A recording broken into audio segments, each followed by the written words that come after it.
Hello guys and girls, welcome back to RC Crawler Control. I've got a bit of a different review today. Got the Special Duties unit in 1/12 scale for by DAMTOYS. It's something I'm quite new to.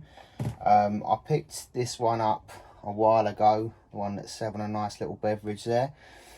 He's one of the SAS crew. Absolutely brilliant. They're not cheap figures. I've managed to get deals on them. Retail at about £100 each, or just under.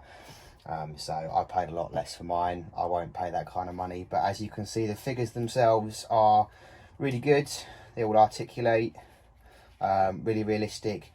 Main thing about them that makes them much better is that they obviously have real fabric clothing, actually properly stitched. Everything moves, it's manipulable, everything opens. I mean, even the little thing there opens, so it makes it obviously a lot more realistic. Anyway, that's enough of the old one, but model number is NO.PES007. Now be careful when ordering these guys, because they do 1/12 scale. So they do 1/12 and they do 1/6 scale. They probably do more of the 1/6 that's more common size. That's your Action Man that are 12-inch, and that's where the confusion is. 1/6 scale figures tend to be 12-inch, 1/12 tend to be 6-inch. So for your cross RCs, your 1/12 scale trucks, they can get away with your 1/10. As long as you've not got a TRX6, they're going to look silly next to that. But they look brilliant with your cross RC stuff. There's not a lot out there on the 1/12 market, to be fair. So this is the box. Hong Kong special units, I don't know what that is, but I presume it's a police unit. So there's two figures. This guy has, I think he has the Hector & Koch MP5, but this should be everything that's in the box. I mean, the guns are really good, they're really detailed. So yeah, let's have a bit of a close-up there. I'll try and zoom in later when I move the camera. The lighting in here isn't perfect. I'm still in the shed. I need to pull my finger out and actually move out into my house that I've bought. But yeah, that's enough of that. So what you get inside. Have a quick look there. Let's take the cover off. I have briefly opened this just to make sure it was all there. So we have inside a riot shield. Nothing too special there. We have got the Hector & Koch MP5, we've got Glock 17, something else, and a form of pump action shotgun. Not really sure what that is. But yeah, so it's all really detailed stuff. It's not like your toy grade things. Well, not the money you're paying anyway. So let's get this open. As you can see, all the hands fall out everywhere. But the good thing is, I have actually got all the hands. So I don't know how well you can see this, but you've got open hands, you've got hands that are pointing, probably trigger fingers, and you've got ones that would be sort of like gripping like a fist. So I've already actually taken this helmet off, because that's the one that's normally advertised, and put his face on, because I thought having two of these might be a little bit in your face. So I like this one though, because he's all wearing the tactical gear but over a pair of jeans, and he's got his sneakers on, which have even got a certain brand tick there. I mean, the attention to detail. I think this is a newer figure release than the SAS guy. I mean, he's brilliant, but the extra detail on this seems to be even better. So I'll try and bring him up to the camera there.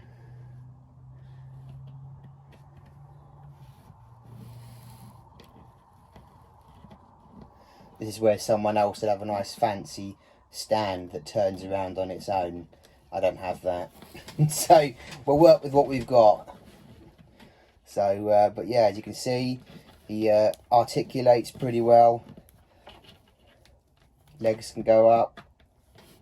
It's got motion in the foot, the knee, right up in the top of the quads. So, he can do a nice running stance. He can also lean over to the side. Elbows move, hands move. Obviously, if the sleeve slips up, you can see some of the joints there. So, I think that's the good thing about the clothing, is it keeps it looking realistic when they're articulating. So, and like the other figure, he would sit down. I don't know if he could lay down too well, you know, because I know a lot of people will buy these for, you know, sort of model collecting or going along in a static display. I've seen people put them on Instagram and do photos sort of in a scale environment. But yeah, they're really good. Again, you can see all the details. You've got all of the clips, body armour, all of the pouches for various different things. And then obviously all of the equipment would go inside there. So let's get him equipped with something. Wow, okay, so you've even got individual magazines in there. I wouldn't have thought they'd clip into the guns because I might need a pair of tweezers for that, but you can certainly put, I love this gun. I think the SAS guy needs it more than this guy, because it's inherently, I think that's the right word, what the SAS would have used in close quarters engagements. So you've obviously got to choose the right hands here. So he's going to be right-handed, so that's, well, this one might work. That one there that's got the clip, so they just pop off. And just a fairly firm push on, but obviously they try and articulate while you're moving them, so you've got to make sure that you get it on there properly.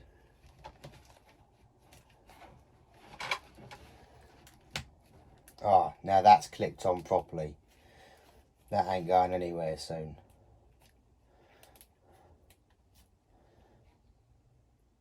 But I may have destroyed the gun in the process.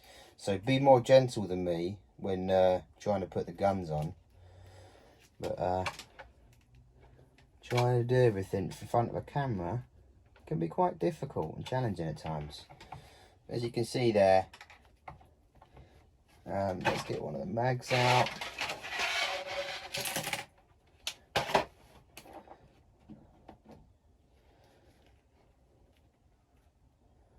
So I can even put magazines sticking outside of the pouches.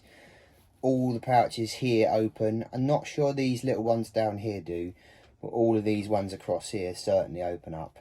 The ones on the back all open up. Now I'm not going to bother undressing him because I've got no use for it, but I think you can take some of the clothes off, but underneath there they're just bare, and it's also a bit of a nuisance trying to get t-shirts and stuff back on. But there we go. There's the Hong Kong Special Duties unit. So as you can see, he's pretty much exactly the same size as the SAS guy. Oh, see, SAS is so tough, he's killed over. He couldn't take the heat. So obviously I'm slightly biased with the SAS being the best in the world. I'm sure I'm going to get loads of comments going, oh no, you know, so-and-so is better. But I'm British, so therefore I support my own country, at least with some of the things they do anyway. So he's also got a ladder. We've got the pump action shotgun. It looks a bit like a Spaz 12, but not with wood on it, it wouldn't. We've definitely got a Glock, could be a 17. We've got flashlight, so plenty of accessories to put in all the pieces. He's even got a crowbar and a radio, which is not a bad little piece. Doesn't look the most detailed in the world, but I'm sure once that's on him and sort of bent up a bit, that's going to look pretty good. So yeah. So a bit of a close-up, Special Duties Unit, or Hong Kong Special Duties Unit by DAMTOYS. 1/12 figure. So you got the shotgun. Oh, it says it's an R80 shotgun. MP5. I'm going to have to stick my head round. SD submachine gun. Crowbar. Glock 17 pistols, radio, different head, it's all there. So thought I'd give you a different angle. This is a Cross RC HC6 with a Call of Duty figure inside. He is a tad too big, but although he looks quite good, it's he doesn't move much, so he stays in there. Whereas these guys, you can obviously make scale scenes and do a lot more with them. So there's the Hong Kong Special Duties unit. Give it a full 360.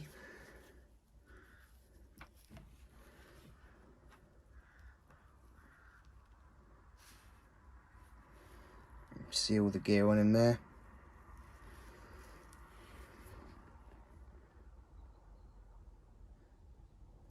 And I think they're a pretty good scale if he'll stand up next to the truck. And so they're both 1/12, and so is the truck. So if you're looking for any figures for the Cross RC, DAMTOYS do some good military and police style ones.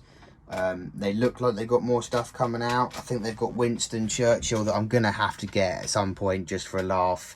Him driving an RC, just it's worth it. It's good. That's got to be novelty factor, isn't it? So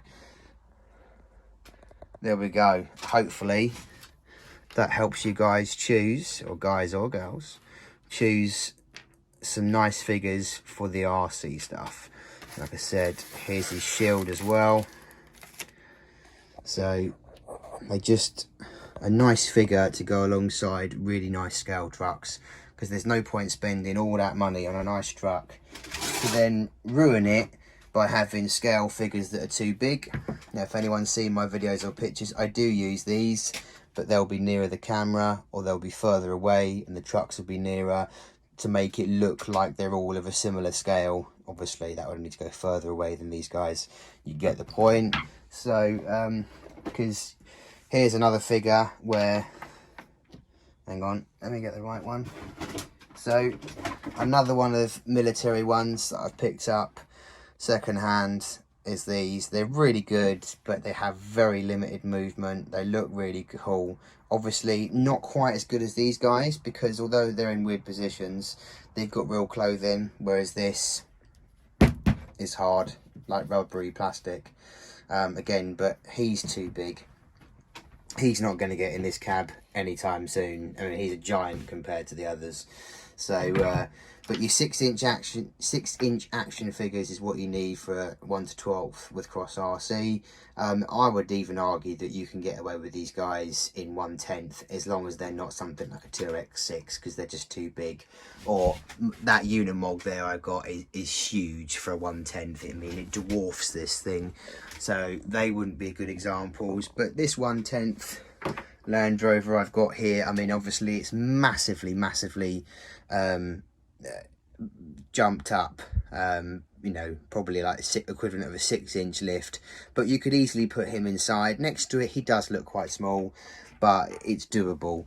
Whereas your cheaper action figures, I mean, she's falling apart. I really don't know what's going on with her.